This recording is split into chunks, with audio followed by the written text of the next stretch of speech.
Benedict, some welcome news at last for Theresa May after what's been a challenging 48 hours for the British Prime Minister.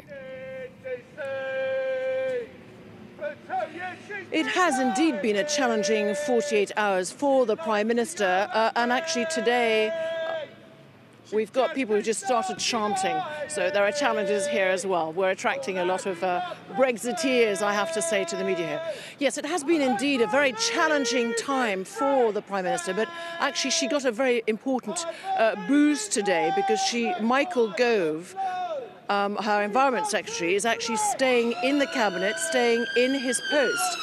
Allegedly, and this is not confirmed by the Prime Minister herself, but she offered him the job of Brexit Secretary to replace Dominic Raab. You'll remember that he resigned yesterday in a series of resignations, a flurry of resignations that happened yesterday morning.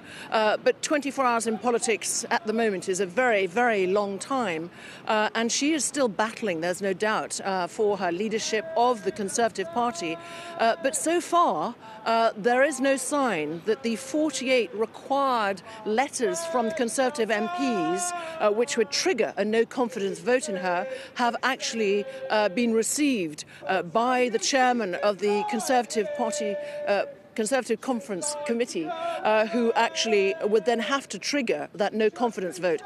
We think that if they do reach it, that threshold, that no-confidence vote could come actually next Tuesday. But things are slightly slowing down here, and the other good news is there haven't been any resignations today for Theresa May, and it really is a very symbolic statement I'm making there, since it's good news that there are no more resignations so far.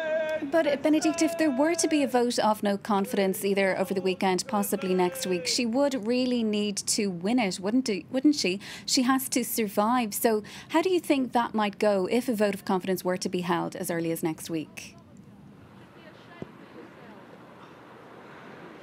Well, the MPs are going back to their constituencies, and of course the ones that we'll be watching particularly are the Conservative Brexiteers, but also all Conservative MPs.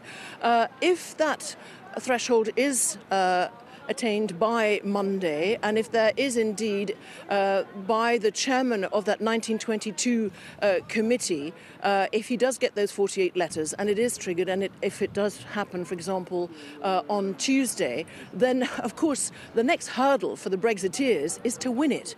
How do they win it? What do they need to do? Well, they need to actually get more than half of all Conservative MPs to vote against Theresa May, by my plus one vote, and by my count that's 160 votes. There is no guarantee that they can get that. So ironically, could Theresa May survive all of this and come out strengthened? Is it a sort of bloodletting, if you will, of Brexiteers within the Conservative Party? Since some Brexiteers, like Michael Gove, one of the leaders of the Brexiteer campaign in the EU referendum, has decided that he has complete confidence in this Prime Minister.